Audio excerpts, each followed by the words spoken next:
Salomón conoce que por naturaleza el hombre no consulta a Dios. Por eso dice, no te apoyes, el consejo es, no te apoyes en tu prudencia, porque esta ha sido la principal razón por la cual muchas personas hoy estamos pagando cosas que Dios nunca quiso. Pero nuestras propias decisiones nos tienen donde estamos viviendo. ¿Y sabe qué dice la Biblia? Dice la Biblia que la insensatez del corazón tuerce su camino. Y dice que después con Jehová se irrita su corazón.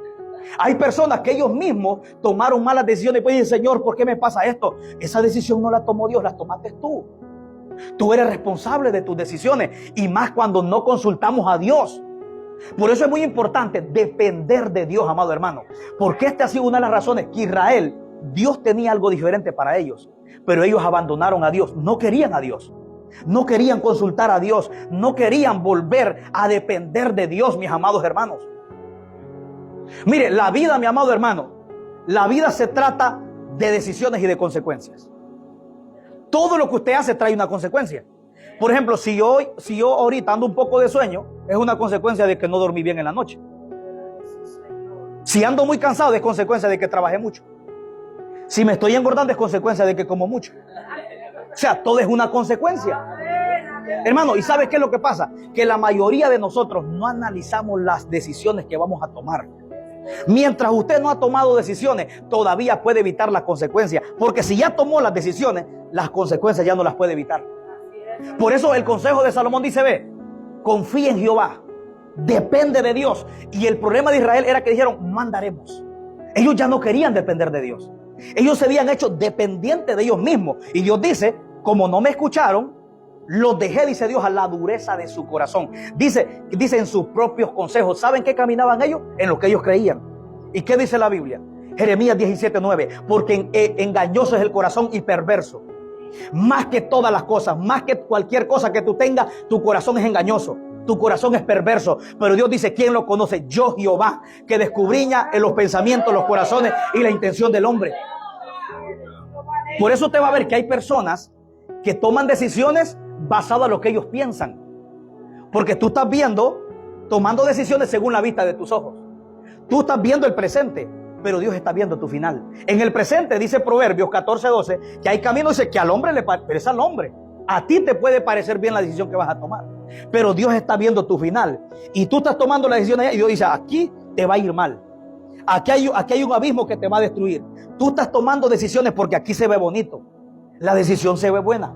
El problema es qué hay al final. Porque el hombre toma decisiones basadas a la vista de sus ojos, sin entender que Dios está mirando allá lo que a ti te va a pasar. Por eso, amado hermano, consultemos a Dios, dependamos de Dios, volvamos otra vez a decir, Señor, yo quiero volver a depender de ti. Yo quiero otra vez volver a depender de tu presencia. Las decisiones que nosotros tomamos van a influir mucho cómo va a terminar nuestro destino. ¿Sabe cómo terminó Saúl? Metiéndose una espada él mismo terminó por su propia espada muriendo. Dios a Saúl lo había llamado para gobernar a Israel. Era un rey. Pero ¿qué pasó? Sus malas decisiones lo llevaron a tener un final que Dios nunca quiso.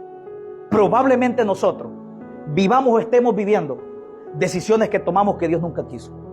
Que estemos pagando consecuencias que ni siquiera Dios planeó. Pero al igual que Israel, ¿sabe qué le pasó a Israel? No entraron a la tierra prometida. Toda la generación de 40 años para arriba no entraron. Murieron en el desierto, excepto Caleb y Josué. ¿Por qué? Cuando usted analiza por qué. Porque Israel tomaba malas decisiones. Israel no consultaba a Dios. Hermano, y si hay algo que se nos ha olvidado a muchos. Mire, yo a veces me quedo pensando mucho. ¿Cómo es posible que la mayoría de nosotros, los hijos de Dios, tenemos un Dios poderoso? Tenemos un Dios que nos puede dirigir. La mayoría de nosotros los cristianos, donde más fracasamos en las decisiones. ¿Con quién tú te vas a casar? ¿Qué decisión tú vas a tomar? Compro esto, compro lo otro. Al ratito, usted mira destrucción. ¿Por qué? Porque no consultamos a Dios. Yo le decía a un hermano, porque cuando uno está soltero uno le pide dirección a Dios, ¿no? Yo le decía a un hermano, el hecho de que una joven sea cristiana no significa que es para ti. ¿Por qué? Porque Dios sabe esa persona, porque Dios no une matrimonio, Dios une propósitos. Aleluya. Dios no solo va a unir un matrimonio. Se supone que el matrimonio que se va a unir va a cumplir un propósito de Dios en la tierra en esas dos personas. Entonces hay personas, yo le decía a un joven, ¿no? Se me acercaba y le decía, mira, el hecho que esta persona sea cristiana no significa que te convenga. Hay cosas que a ti te pueden gustar, La pregunta es la voluntad de Dios? Bueno, los que han aplicado para una compañía de trabajo saben.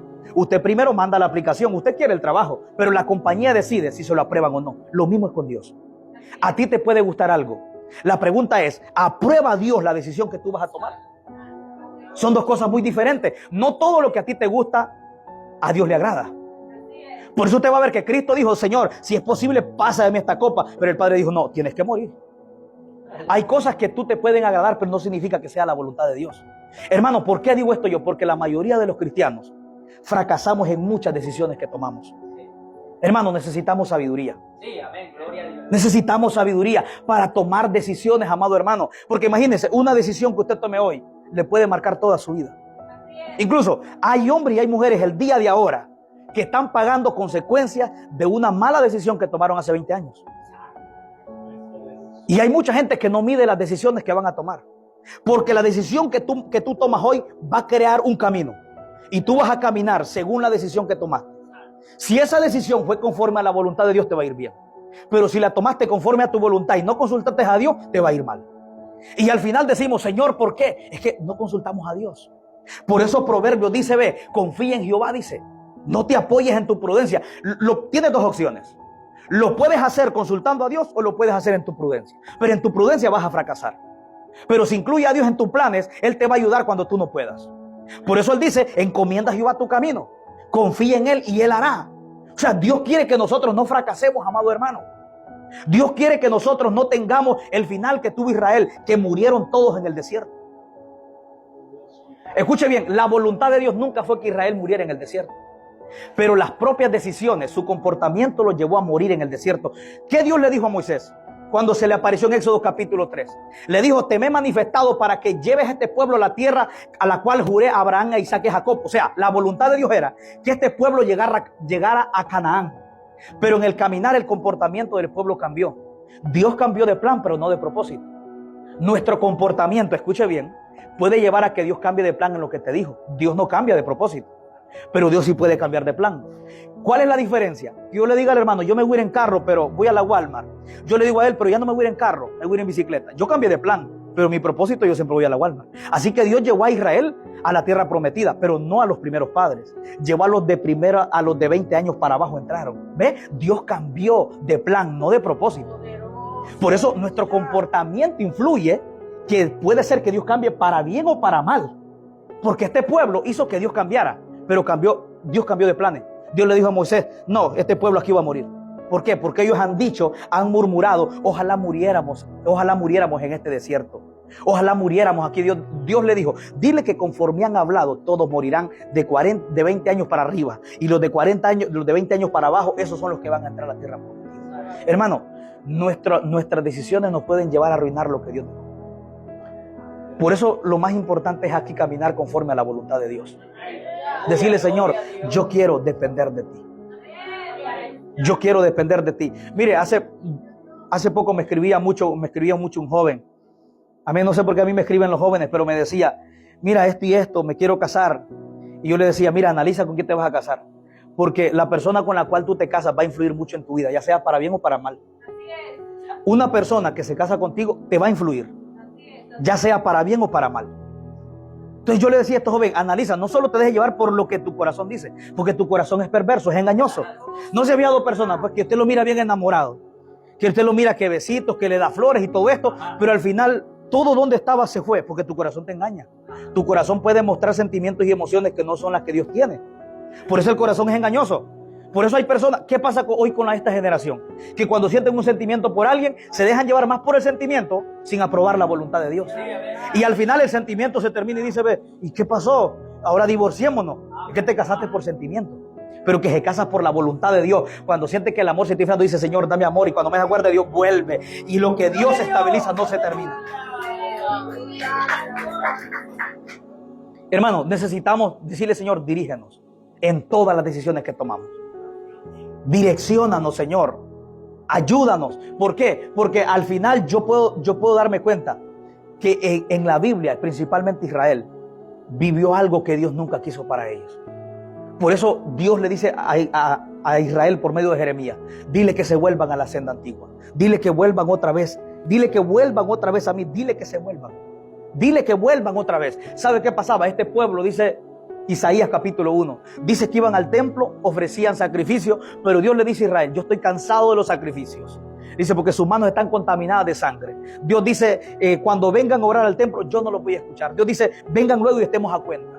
En Isaías 1:18, Dios los llama al arrepentimiento. Y no es a un amigo que Dios estaba llamando al arrepentimiento. Está llamando al pueblo de Él que se volviera a Dios, porque ellos andaban ofreciendo sacrificios, oraban, pero Dios dice, vuélvanse a mí mejor, arrepiéntanse, porque dice, cuando oren yo no los voy a escuchar. Es que este pueblo le servía a Dios a la manera de ellos. Y ese es el problema de muchos de nosotros, que le servimos a Dios a la manera que nosotros pensamos, a la manera que nosotros creemos. Mi amado hermano, ese es un peligro. Por eso es importante leer la Biblia, porque cuando usted lee la Biblia, usted entiende cómo Dios demanda que usted le sirva. ¿Sabe por qué mucha gente no sabe cómo servirle a Dios? Porque no leemos la Biblia. Hermano, hay una triste realidad. El cristiano de hoy no lee la Biblia. Si usted le dice a un hermano ahora, hermano, dígame 10 versículos memorizados uno tras otro, no se lo dice. ¿Por qué? No, pero dígale lo que pasa en el mundo. Sabemos cuál es el mejor jugador, cuál es la mejor novela. Hermano, estamos influenciados con el mundo. Pero las cosas de Dios, que son eternas y que lo que nunca va a pasar, no les damos valor. Tratamos a lo eterno como terrenal y a lo terrenal como eterno. Le damos más importancia a las cosas de la tierra que a las cosas de Dios. Hermano, el cristiano no lee la Biblia. Por usted ver que en este tiempo mucho cristiano está siendo engañado.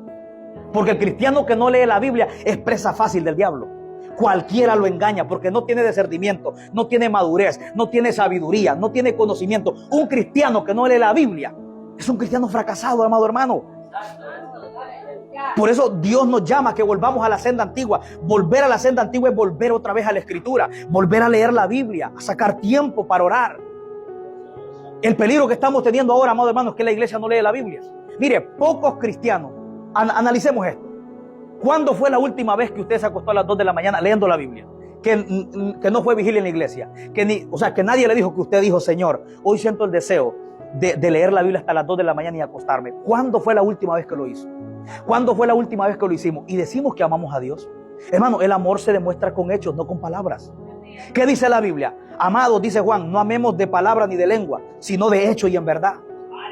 El amor se demuestra, no se dice. Más que palabras, Dios ve tus hechos, tus acciones. ¿Cuándo fue la última vez, amado hermano, que usted dijo, voy a leer la Biblia, hoy voy a hacer vigilia hasta las 2 de la mañana, yo solo, o sea, sin que nadie me diga?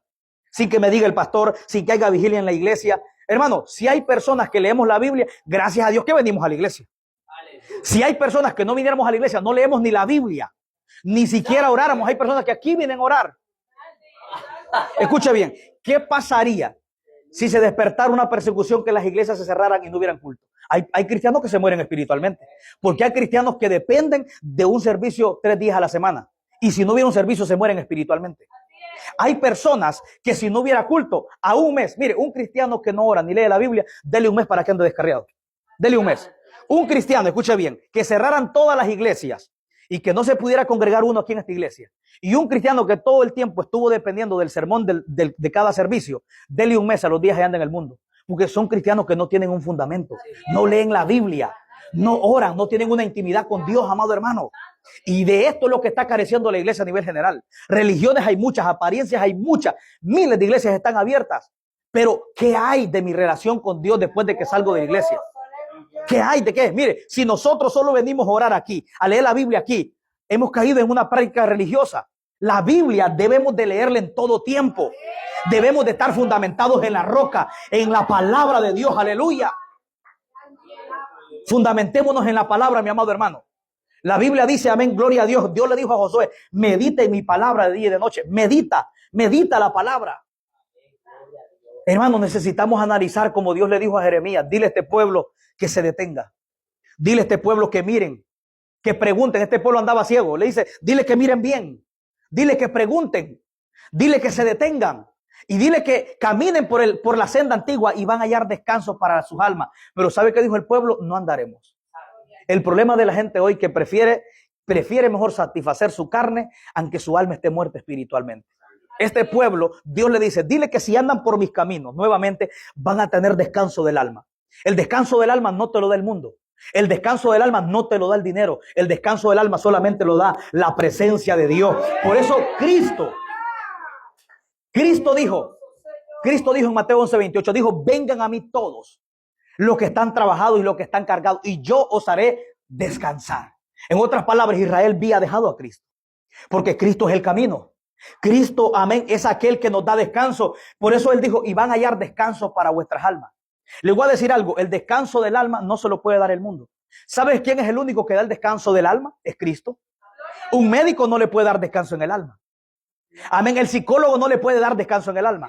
El único que trae descanso del alma es Cristo. Este descanso no lo produce nadie de la tierra, solo lo produce Cristo. Y Dios le dice a Israel, dile que si andan por ese camino van a hallar descanso. Pero Israel prefería seguir satisfaciendo sus deseos, aún así estuvieran muertos en el alma. Hermano, y ese es el problema de mucha gente.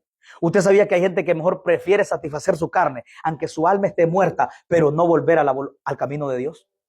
¿Qué pasó con Israel?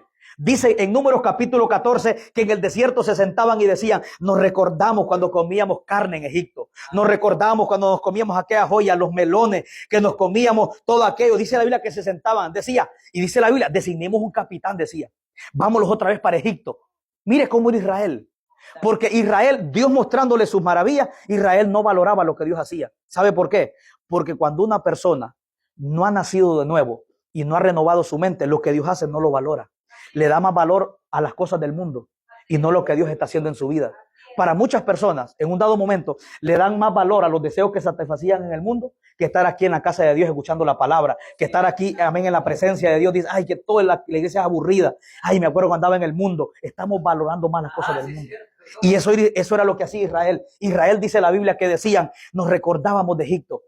O sea, ya Dios los había sacado de Egipto, pero el problema es que la mente estaba esclava. Hermanos, si hay gente en la iglesia, Dios nos ha libertado del mundo, pero en tu mente eres cautivo. En tu mente todavía está Egipto. ¿Y sabes qué representa Egipto actualmente? El mundo. En Israel ya Dios los había sacado de Egipto, pero Egipto en la mente de ellos todavía seguía controlándolo y ellos seguían pensando, ay que Egipto, y ya Dios los había libertado de Egipto, pero en la mente eran esclavos. Y así vemos muchas personas en la iglesia, que estamos en la iglesia, pero al mismo tiempo, hey, me recuerdo en el mundo, a mí me iba mejor. Yo estaba bien cuando estaba en el mundo. ¿Por qué? Porque no has renovado tu mente. No te has puesto a pensar que el Padre dio a su Hijo y en Cristo tienes salvación. En Cristo tienes vida eterna. En Cristo tienes abundancia de paz, gloria a Dios. Y valoramos más las cosas de atrás del mundo que las cosas de Dios. Por eso que la Biblia dice en San Juan 2:15 en adelante. Dice, no améis al mundo, ni las cosas que están en el mundo. Dice porque si alguno ama el mundo, el amor del Padre no está en él. Porque la vanagloria de la vida, los deseos de los ojos, los deseos de la carne, no provienen de Dios, sino del mundo. O sea, Dios dice, no ames al mundo. ¿Por qué? Porque lo que del mundo proviene, no viene de Dios. Amar al mundo es amar todo lo que se está moviendo. Y Juan dice, no ames al mundo. ¿Por qué? Porque lo que el mundo te produce no viene de Dios, viene del mundo. Y dice que la vanagloria de la vida, los deseos de los ojos y de la carne, todo esto no proviene de Dios. Dice, y el mundo y sus deseos pasan. Mira, por dos razones. Número uno, lo que el mundo te produce no viene de Dios. Número dos, esto del mundo es pasajero. Esto del mundo va a pasar. La Biblia dice en la carta de Pedro que los cielos y la tierra que hoy vemos está reservada por la misma palabra para la destrucción del juicio venidero. Todo esto va a pasar, carros, casa, fama, todo esto va a pasar. El único que va a permanecer firme es el que hace la voluntad de Dios, es el que permanece para siempre. Hagamos la voluntad de Dios y no la voluntad de la carne. Hagamos la voluntad de Dios y no nuestros propios deseos. ¿Sabe por qué? Porque a veces nosotros queremos seguir a Cristo, pero a nuestra manera.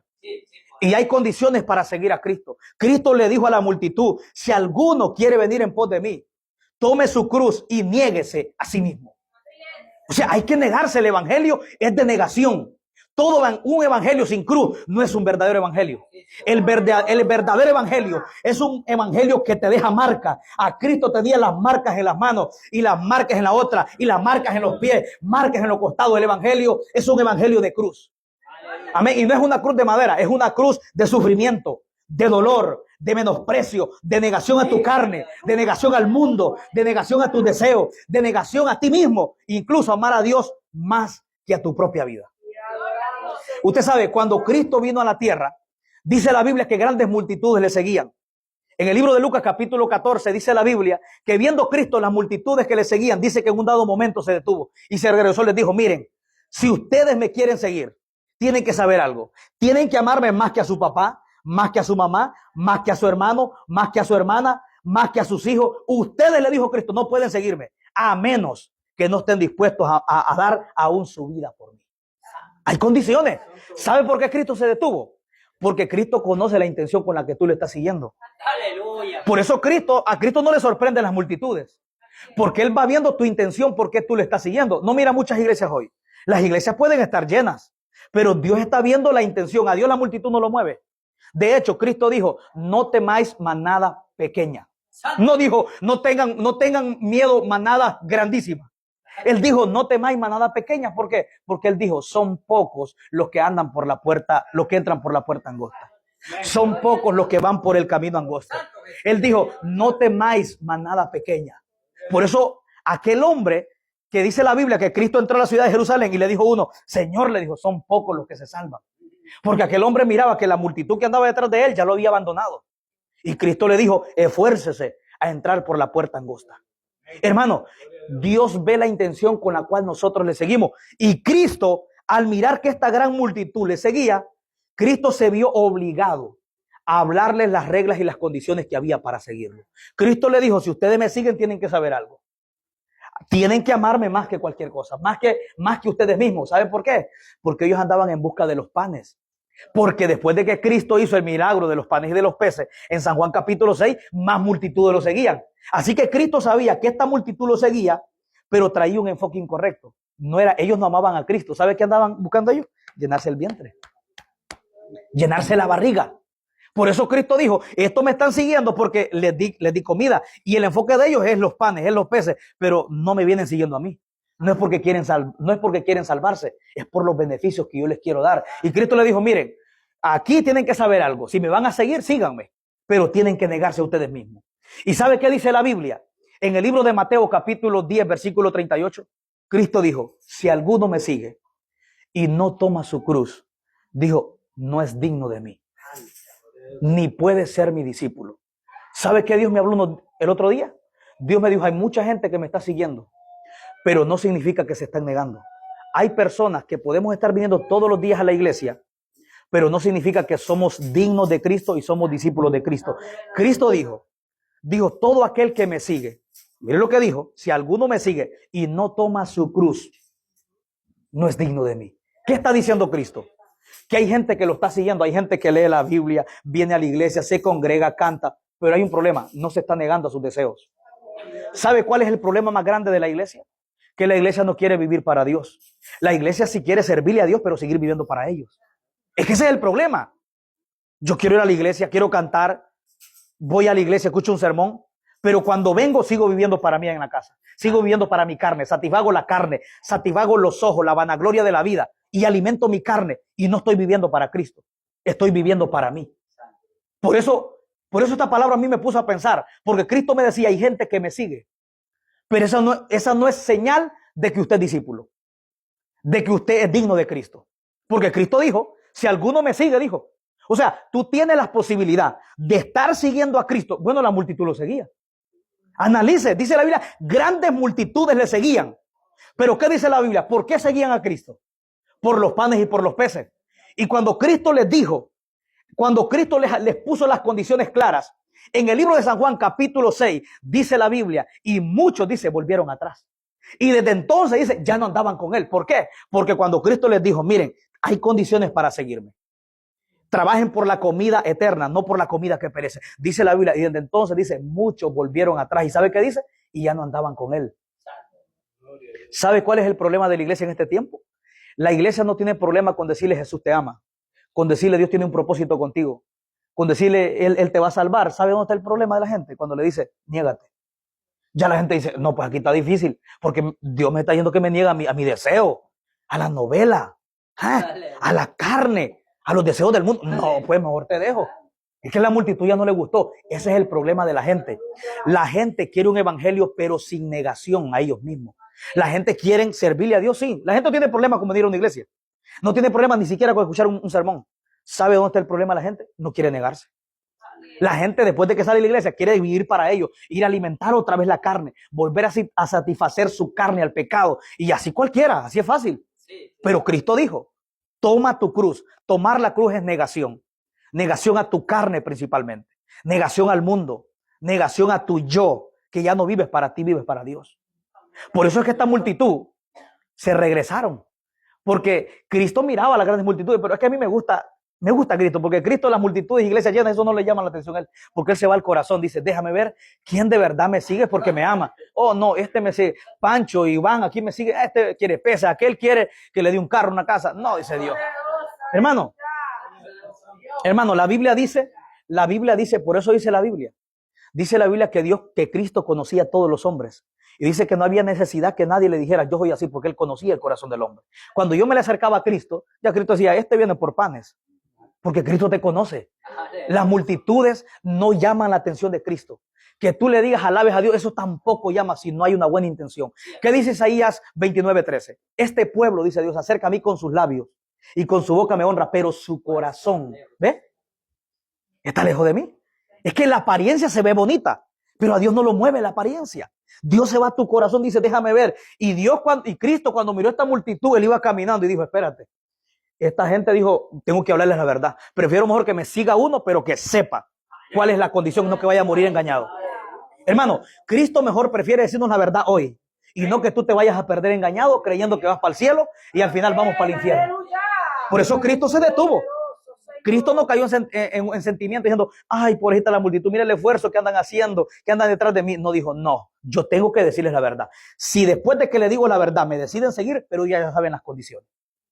Dios quiere que nosotros sepamos las condiciones, la verdad, si queremos ser salvos. Porque Cristo no quiere que muramos engañados. Él nos enseña las condiciones que hay para ser un verdadero discípulo. Cuando usted viene a Cristo, usted ya no vive para usted. Hermano, y eso es lo más difícil. Para mí lo más difícil del evangelio es que yo ya no tengo que vivir para mí. Eso es lo más difícil. Yo servirle a Dios, venir a la iglesia y seguir viviendo para mí, eso cualquiera lo hace, hermano.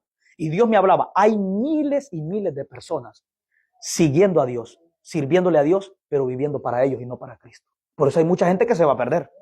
Si usted lee a Mateo 7:21, dice que allá aparecen muchos. Muchos me dirán, muchos. Usted sabe, para que Dios diga que son muchos, imagínese cuando un hombre dice que son muchos, imagínese el mucho de Dios.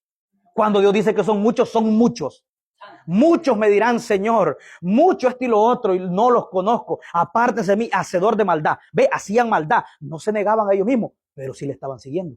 Poderoso, aleluya. Poderoso. Y ese es el problema de la iglesia. Que ellos están siguiendo a Cristo. Pero ¿dónde está el problema? No se están negando. Porque aquella multitud, en Mateo 7:21, Jesús dijo, muchos me dirán en aquel día, en el futuro, en el tiempo venidero que viene. Dice que muchas personas le van a decir, Señor, pero yo hacía esto, yo hacía lo otro. Y dice, entonces les voy a declarar, no los conocía, no los conozco, hacedores de maldad. O sea, ¿sabe qué es lo que me impacta? Que sí le estaban siguiendo, pero no se estaban negando, vivían para ellos. ¿Por qué? Porque Cristo les dice hacedores de maldad. O sea, si hacían maldad era porque alimentaban la carne, complacían el pecado, amaban el pecado, pero sí le estaban siguiendo. ¿Y sabe qué pasa? Que por estas personas estar siguiendo a Cristo, ellos piensan que se iban a salvar. Dicen, Señor, pero yo hacía esto, yo hacía lo otro. Ok, una cosa es que yo siga a Cristo. Otra cosa es que yo me esté negando a mi carne.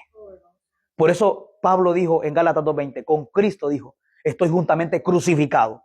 Pablo crucificó a Pablo. Él dijo, y ya no vivo yo. ¿Qué dijo? Cristo vive en mí. Dijo, y lo que más antes vivía en la carne, ahora lo vivo en la fe del Hijo de Dios. ¿Sabe qué fue lo que hizo Pablo? Que cuando Pablo vino a Cristo, él ya no vivió para él. Pablo vivió para Cristo. Y el problema de nosotros, que queremos servirle a Cristo, queremos seguir a Cristo. Pero cuando Cristo te dice, ya no vivas para ti, vive para mí. Dice, no, mejor me voy, aquí está difícil. Porque yo tengo que negarme a esto. Tengo que negarme a lo otro. Hermano, el evangelio de negación, nadie lo quiere. Todo el mundo no tiene problema con venir a una iglesia, incluso con seguir a Cristo. Porque la multitud lo seguía. La multitud nunca tuvo problema en seguir a Cristo. ¿Sabe dónde tuvo el problema? Cuando Cristo le dijo, niéguense a ustedes mismos. Entonces dijeron, no, pues aquí tengo que negar mi deseo. Aquí la cosa está dura, mejor me voy otra vez. A un evangelio así no lo quiero. El evangelio aquí, hermano, el evangelio, el verdadero evangelio. Un evangelio sin cruz no es un verdadero evangelio. El verdadero evangelio es un evangelio de negación. Y la primera negación es a tu carne, a tus deseos. Con solo eso ya es difícil. Qué difícil no es negarse a uno, porque uno tiene deseo. Si usted examina la carne, tiene unos apetitos no agradables. Pero Cristo dice, Si quieres ser mi discípulo, niégate a ese deseo. Niégate a los deseos del mundo, a la vanagloria de la vida.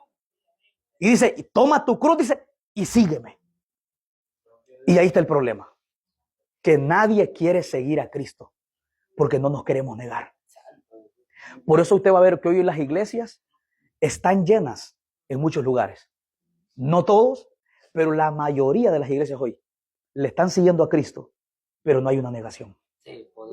Y estas personas son las que habla Mateo 7:21, que al final dicen, Señor, Señor, pero yo no te conozco, hacedor de maldad. ¿Por qué? Porque seguías pecando, seguías alimentando tu carne. Pero Pablo dijo, no, con Cristo yo estoy crucificado. La carne hay que crucificarla. Sí, adoramos. Hermano, mire, lo digo en confianza, para mí la lucha más difícil hasta el día de ahora es morir a mi carne, a mis deseos. Eso es lo más difícil. Lo más difícil. Incluso cuando usted lee las cartas de Pablo, de los apóstoles, donde ellos más hablan es de la carne. Lea las cartas de Pablo, anden en el espíritu, no satisfagan la carne, despójense del viejo hombre, ya no vivan para ustedes, Cristo vive en mí. Todas las cartas que Pablo escribe habla más de la carne que del diablo. Porque lo más difícil de vencer es tu naturaleza adámica que te inclina a lo malo, a lo perverso. Eso es lo más difícil. Lo más difícil es dejar de vivir para la carne, hermano. Hasta el día de ahora, para mí la lucha más difícil no es con el diablo. Es con mi carne, que la carne tiene apetitos no agradables. ¿Y sabe qué pasa con mucha gente? Que mucha gente está, ¿por dónde viene el diablo? No, hombre, ya tu carne. ¿Qué le dijo Pablo a Timoteo? Le dijo Pablo a Timoteo, cuídate, Timoteo, de ti mismo. ¿Por qué? ¿Sabe cuál fue el problema de Sansón? Que Sansón no se cuidó del mismo. Ese hombre dice que mataba leones, tenía una fuerza inquebrantable. Dice que las columnas, estas bases de Sansón las arrancaba y se las llevaba. Pero ¿sabe qué pasó? Su propia carne lo terminó desviando. Sansón dominaba muchas cosas, pero no se dominaba él mismo. Su propio deseo lo terminó destruyendo, terminó ciego. Eso fue lo mismo que le pasó a David. David nunca perdió una batalla con los enemigos. Usted lee la Biblia, David nunca perdió una batalla. ¿Sabe qué es lo que lo venció? Su carne. Cuando cayó con Bersabé, cuando fue tentado al ego que pensaba que por él ganaba batallas, que censó al pueblo. Su carne. Si usted mira a Salomón, un hombre con mucha sabiduría e inteligencia, y al final terminó hasta adorando ídolos. ¿Qué usted cree que lo venció? Lo venció su carne, sus deseos. La lucha más difícil es contra la carne. Y para mí, ese es lo más difícil. ¿Sabe por qué? Le voy a decir algo. Cuando usted viene a Cristo, escuche bien, cuando usted viene a Cristo, Dios lo liberta de los demonios o de los espíritus que estaban más antes. Pero recuerde, hay una semilla en usted que venimos heredando de Adán. Con esa semilla usted va a pelear todos los días. El diablo puede estar a kilómetros de ti, pero hay una semilla de maldición, de pecado que te controla. Aunque el diablo no existiera, tú tenías que buscar a Dios siempre para controlar tu carne. Porque el diablo dejó una semilla. Desde que Adán sembró esa semilla del pecado, me pasó a mí, le pasó al otro, le pasó al otro. Así que todo el mundo batalla con el pecado, porque el diablo sembró una semilla. Como aquel que llega, como dice que aquellos que se durmieron, ¿no? Dice que mientras ellos dormían, vino su enemigo y sembró cizaña y se fue. Se fue. Así es Satanás. La lucha que tú y yo tenemos es contra la carne. Porque desde Adán, todos batallamos con la carne. Y el diablo puede estar lejos de ti, pero aún así vas a tener guerra con tu carne. Porque hay una semilla de pecado, de naturaleza inclinada al mal, que te inclina. Y de la única forma es por medio del poder del Espíritu Santo de Dios a través de Jesucristo. Debemos de negarnos a nosotros mismos. Por eso, mire, les voy a decir algo. Hoy en este tiempo la iglesia no se le ve vida de Dios. Porque ¿sabe por qué la iglesia no tiene vida del Espíritu? Porque la gente vive para ellos mismos. ¿Y qué dijo Pablo? Con Cristo estoy crucificado. Dijo, ya no vivo yo, dijo Pablo, sino quien vive, Cristo en mí. ¿Por qué Cristo vivía en Pablo? Porque Pablo había muerto a la carne. Y cuando tú mueres a tu carne, es Cristo quien vive. Pero cuando alimentas la carne, ¿cómo va a vivir Cristo? Estás muerto. Así es. El problema de la gente que hoy no se le ve vida de Dios en ellos es porque no están viviendo para Cristo. Están viviendo para ellos. Y cuando tú vives para ti, ¿qué es vivir para ti? Alimentar la carne con el pecado, alimentar las cosas del mundo, de los deseos de los ojos, estar entretenido con todas las cosas de la tierra. Estás viviendo para ti. Y cuando vienes a la iglesia, ¿cómo vienes? No puedes decir ni amén. ¿Por qué? Porque después de que sales, solo vives para ti, alimentas toda tu carne y Dios no escucha ni una predicación, no escuchas una alabanza, no lees un versículo de la Biblia. Hermano, y así vamos para el cielo. Y así vamos para el cielo. Y todos decimos, así vamos para el cielo. Hermano, no tratemos las cosas eternas como cosas temporales. ¿Por qué? Porque a veces nosotros nos descuidamos y pensamos de que estamos caminando bien, pero Dios hoy nos manda esta palabra para que recapacitemos. Esta es una palabra, amado hermano. Esta no es una palabra para impresionar. Esta es una palabra para recapacitar. Esta es una palabra para decir, el evangelio no es emoción. El evangelio es más que salto, más que correr, más que danzar, más que hablar en lengua. Incluso Cristo ni siquiera dijo que un cristiano se conocía por los dones o por hablar en lengua. Dijo por sus frutos. Porque el fruto es evidencia, el fruto no es apariencia. Entonces, hoy en este tiempo necesitamos frutos dignos de arrepentimiento. Yo le decía a un hermano yo, hoy la iglesia en este tiempo confunde más cómo Dios puede usar a alguien que en la vida que pueda estar viviendo.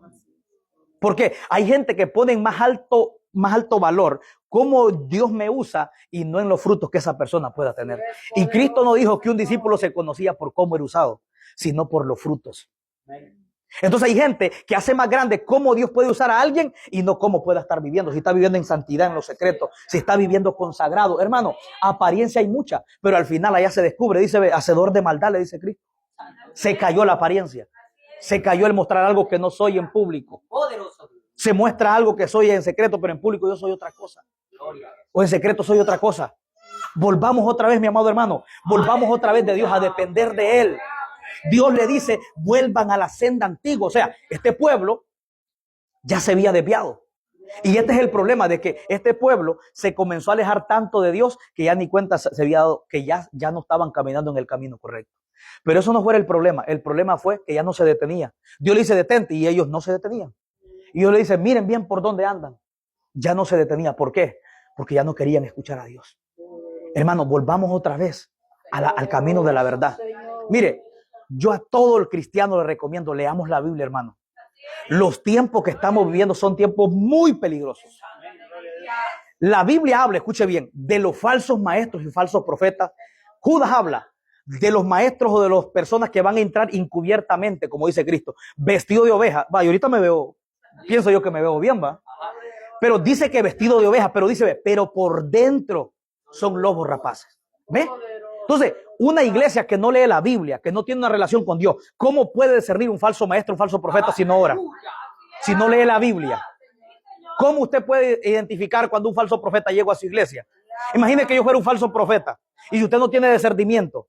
Y yo comienzo a hablar otras cosas que usted de pronto no tiene discernimiento para entender. Va a terminar confundido. Y la Biblia dice que entrarán encubiertamente. Los tiempos que estamos viendo es personas que andaban en la senda antigua, pero se devolvieron. Dejaron la verdad. Entró la apostasía. Hermano, hoy en este tiempo, cuidemos mucho, leamos la palabra. Yo le decía a un hermano, ¿sabe por qué la iglesia está siendo engañada? Porque no lee la Biblia, hermano.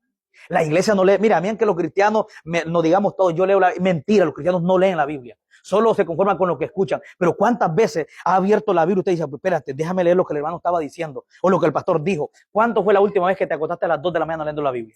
Y me va a decir a mí que leemos la Biblia. Hermano, esta es una palabra para recapacitar. ¿Somos o no somos? ¿Vivimos de apariencia? ¿Vivimos de verdad o vivimos de apariencia? ¿O nos estamos engañando a nosotros mismos? El cristiano no lee la Biblia. Y Pablo le habla a Timoteo.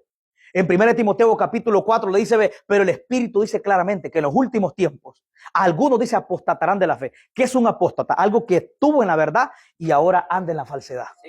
Y dice, escuchando, dice, a espíritus engañadores y a doctrina de demonios. ¿Sabes qué? Van a usar la Biblia. Pero la inspiración de la Biblia no viene por el Espíritu, viene de demonios. Incluso Satanás usó la Biblia, pero la inspiración del diablo no venía de Dios, venía del mismo. Entonces Pablo le dice a Timoteo, cuídate, porque vienen tiempos peligrosos. Van a haber maestros, le dice, que van a tener apariencia de piedad, como que son ministros de Dios. Dice Tito 1:16, procesan conocer a Dios, pero con sus hechos los niegan. Son rebeldes, reprobados en toda buena obra. Está hablando de los maestros, hermanos. ¿Por qué yo les traigo este mensaje a ustedes? Porque ustedes, tanto yo, alguien que soy un ministro de la palabra, ustedes también tienen que estar apercibidos, leer la Biblia, conocer, identificar un falso maestro, un falso profeta que se puede introducir, que nos puede llevar a la condenación. Con Cristo dijo que un ciego va a llevar a otro ciego. Ambos van al mismo abismo. Un ciego dice guiando a otro ciego, ambos van a ir al mismo abismo. Y Pablo le dice a Timoteo, cuídate, porque vienen tiempos peligrosos donde muchos dicen van a apostatar de la fe. Dice que van a escuchar espíritus engañadores, o sea, traen enseñanzas, pero las enseñanzas no se las inspira Dios, se las inspira los demonios. ¿Y sabe qué? Y predicando con esta misma Biblia, le van a engañar con la misma Biblia. Bueno, si usted analiza, Como dice la Biblia, salieron de nosotros, pero no eran de nosotros. Entonces, Pablo le dice a Timoteo, cuídate. Ellos van a usar la Biblia, pero la inspiración de ellos no viene del Espíritu. ¿Sabe cómo dice Judas? Judas le llama los sensuales que no tienen el Espíritu Santo. Dice que estos alimentan la carne, viven para ellos. Dice que son 2 veces muertos, árboles otoñales, como un árbol que no tiene fruto, está seco, está muerto. Y esas personas van a introducir encubiertamente con un saco, con una Biblia, pero la inspiración de la enseñanza no viene del Espíritu, viene de demonios. Van a usar la Biblia usando un contexto fuera de contexto.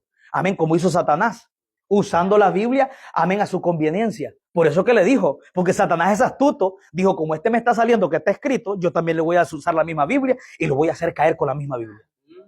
Y eso es lo que van a hacer los falsos maestros. Con la misma Biblia lo van a desviar de la verdad, con la misma Biblia. Una enseñanza errónea, hermano, y eso se está viendo en este tiempo. Con la misma Biblia lo van a hacer que se desvíe de la verdad. ¿Qué Satanás le dijo a Cristo? Mira, escrito está, le dijo, lánzate, porque en el Salmo 91:11 ya está, le dijo que va a enviar a tus ángeles. Tu pie no va a tropezar en piedra, pero Cristo entendió que era fuera de contexto. Le dijo, mira, escrito está, le dijo, no tentarás al Señor tu Dios. O sea, Cristo sabía que Satanás estaba usando la Biblia fuera de contexto. Hermano, y Pablo habla de esto. De estas personas, Judas dice que son 2 veces muertos. ¿Usted sabe 2 veces muertos? ¿Por qué? Porque estas personas estarán peor que un pecador. Porque un pecador respeta lo de Dios todavía, aunque vive como dice, no, yo tengo temor de Dios todavía. Pero estas personas tienen muerta la conciencia y no tienen el Espíritu Santo. 2 veces muertos. Personas que ya la conciencia ya no le funciona. Porque aún el pecador, aunque no tenga Cristo, tiene una conciencia. Cuando él quiere robar, dice, no, espérate todavía. O sea, la conciencia le funciona. Estas personas van a estar introducidas en la iglesia. Personas que la conciencia ya no le funciona. Usted ha visto un reloj de batería cuando ya la batería no funciona, que ya no sigue. Estas personas van a hacer grandes perversidades y no sienten remordimiento. Van a hacer grandes cosas en la iglesia y no van a sentir ni el mínimo temor porque su conciencia está muerta. Son hijos de maldición, dice la Biblia. Entonces la iglesia tiene que saber esto, amado hermano, que los tiempos que estamos viviendo hay que leer la Biblia. Si usted no lee la Biblia, ¿cómo va a poder discernir a estos falsos maestros que dice la Biblia que van a entrar? ¿Por qué estoy hablando esto? Porque esto va con volver a la senda antigua. Porque estas personas habían dejado el camino de la verdad y se fueron tras la mentira. Y Judas dice, estos son 2 veces muertos. Dice que son nubes sin agua. Dice que hablan cosas infladas. ¿Usted sabe lo que es una cosa inflada? ¿Alguien ha visto un globo? Un globo grandísimo, pero cuando le mete algo ahí, ¡boom! Y no había nada dentro. Dice que esto le promociona grandes cosas. Oh, veo un gran carro en ti, veo una gran casa en ti, eres próspero y le hacen unas cosas lindas. Dice, para sacar provecho de la gente. Para que después de que dejen de predicar, el hermano es que me diga, hermano, tenga $200. Sacando provecho. Dice que le hablan bonito a la gente, pero es para sacarle provecho. Como que yo venga y le digo al hermano, Dios le va a dar esto, un gran carro, un gran casa. Y Dios lo puede hacer. Dios lo puede hacer, pero no hay necesidad de manipular a la gente. Porque dice la Biblia que Dios, amén, va a dar por añadidura si yo busco el reino. Y dice que estas personas, dice que le hablan palabras infladas, palabras grandes. Veo que eres un empresario. Para que yo le diga, hermana, usted va a ser empresaria. Para que ya cuando yo baje, venga ella, si se la cree, me diga, siervo, tenga $500. Dice que estos tipos son astutos. Santa, aleluya. Hermano, pero le voy a decir algo. ¿Sabe qué es lo triste? Que a la gente le gusta que le hablen así. Sí. ¿Usted piensa que este mensaje que yo le estoy hablando a la gente le gusta? No. Bueno, el que es sabio le gusta. El que quiere la palabra le gusta. El que no quiere morir engañado le gusta. Pero a alguien que le gusta que le hablen palabras infladas, grandeza, este mensaje no le gusta. Y esa es la triste realidad. A la gente le gusta más que le digan la mentira que le digan la verdad. Por eso, no sé si usted ha escuchado una vez, dice la anécdota del sapo. Que dice que una vez le dijo un animal, le dijo, no me acuerdo qué animal fue que le dijo, pero le dijo, mira, tú eres así bonito, y comenzó, ya que se la creyó. Después vino el otro y le dijo todo lo contrario, enojado terminó. Así es la gente. La gente, si usted le dice la verdad, se enoja. Pero dígale la mentira, la gente se alegra. ¿Por qué? Porque nosotros no leemos la palabra, amado hermano. Necesitamos leer la Biblia. Necesitamos analizar dónde estamos caminando, en qué camino estamos parados. Analicemos, amado hermano, qué es lo que nosotros estamos haciendo. Porque dice la Biblia, dice Pedro, segunda de Pedro capítulo 2, dice, le prometen libertad, dice, y ellos mismos son esclavos. Dice, estos, dice, no se cansan de pecar, dice la Biblia. Dice la Biblia, tienen los ojos llenos de adulterio de las cosas del mundo. Quiero un carro, solo avaricia, son adúlteros de las cosas del mundo. Quiero la mejor casa, andan tras el dinero. Dice la Biblia que tienen los ojos llenos de adulterio y no se cansan de pecar. ¿Y sabe qué es lo más triste? Que estos van a ser los ministros de los últimos tiempos, que dice Pablo, que van a estar ministrando en el altar. Aleluya. Eso es lo que a mí me da tristeza. Eso es lo que a mí me da no sé qué, porque digo yo, ministros así van a estar, dice Pablo, porque está hablando de maestros. Cuando usted lee todos estos tipos de personas que Pablo habla, está hablando de maestros que van a introducir encubiertamente. Dice introduciendo herejías a la iglesia. Y estos son los ministros que van a estar en los altares, enseñando grandes enseñanzas con inspiración de los demonios. Imagínese un predicador predicando aquí, que Dios nunca lo permita eso. Imagínese que le esté predicando, pero la inspiración sea por demonios y no por el Espíritu. Necesitamos leer la Biblia. Porque Pablo dice que van a introducir, dice, escuchando, dice, mira lo que dice que escuchan, a espíritus engañadores. Dice, y a doctrina, o sea, van a enseñar doctrina de demonios. Los demonios tienen doctrina. Y van a establecer una doctrina, una nueva enseñanza, pero distorsionando la escritura. Y los que ellos están escuchando no es al Espíritu Santo. Pablo dice, son demonios. Y ellos van a decir, Dios me dijo esto. Dios me dijo esto, que esto ya no es así. Y no es Dios, son los demonios. Y son ministros que dice Pablo que van a estar predicando, enseñando en los últimos tiempos. Por eso Pablo advierte a la iglesia. Y Judas dice, hermano, ustedes tengan memoria de lo que le enseñaron los apóstoles, la doctrina de los apóstoles, permanecer en la verdad, en la santidad. Volvamos otra vez a la senda antigua. Volvamos otra vez a la verdad. Volvamos otra vez a consagrarnos. Como yo le decía a mi novia, a mi prometida, le decía yo, Dios, cuando escoge a alguien, Dios lo llama, pero la persona tiene que consagrarse. Cuando Dios llama a una persona, cuando Dios llama a un ungido es alguien separado para Dios. Así que yo le decía a ella, como cuando tú llamas a alguien en un cumpleaños que te sirva la comida, tú le pagas. Pero aunque él está sirviendo, sus manos están sucias. Él fue llamado para servir, pero sirviendo con las manos sucias. Y así hay muchas personas en los últimos tiempos, que Dios los llamó, pero no se están consagrando. Su vida está contaminada, su vida es un desastre. Están sucios, están contaminados. Hermano, por eso debemos de analizar, hermano. Mire, esta es una enseñanza para que abramos los ojos. Que si usted tenía los ojos así, que se le hagan así, ¿ve? Que abra su entendimiento y que diga, Señor, ayúdame. Señor, ayúdame para yo no ser engañado, para yo volver otra vez a la santidad. El primer llamado de la iglesia, ¿usted sabe cuál es? A ser santo. Ese es el primer llamado. Porque cuando usted viene a Cristo, ¿qué dice la Biblia? Usted es separado para Dios. Por eso la palabra santidad significa ser separado del mundo y del pecado para Dios. El primer llamado es a ser santo. ¿Sabe cuál es el problema de la iglesia? Donde le hablamos que tiene que santificarse. La iglesia no tiene problema. Venga a la iglesia, venga aquí, Dios tiene un propósito contigo. La gente, amén, amén. Y eso está bien. Yo creo que Dios lo hace. Porque estamos aquí porque Dios tiene un propósito. Pero debemos de saber que debemos de negarnos. Que debemos de vivir una vida en santidad para Dios. Apartarnos del mundo, del pecado y de mis propios deseos, que es lo más difícil. Hasta el día de ahora, yo soy humano como ustedes. Yo batallo con deseos. ¿Usted piensa que yo tengo la mente que tenía Jesús? No, batallamos. Amén, aleluya. Batallamos, amado hermano. Batallamos. Por eso, mire, cuando Dios llamó a Moisés, en Éxodo capítulo 3, lo que Dios le dijo, Moisés le dijo, quita tu calzado de tus pies. Porque el lugar en que estás es tierra santa. ¿Sabe cuál es el problema? Que la gente quiere seguir a Cristo, pero cuando Cristo dice, deja eso, ya la gente dice, no, aquí está difícil. Por eso que Dios le dijo a Moisés, quita tu calzado. Llegaste al lugar de mi presencia, quita el calzado de tus pies porque estás en un lugar santo. Ahora vas a caminar como yo quiero. Ahora vas a vivir como yo te digo que vivas. Ahora ya no vas a vivir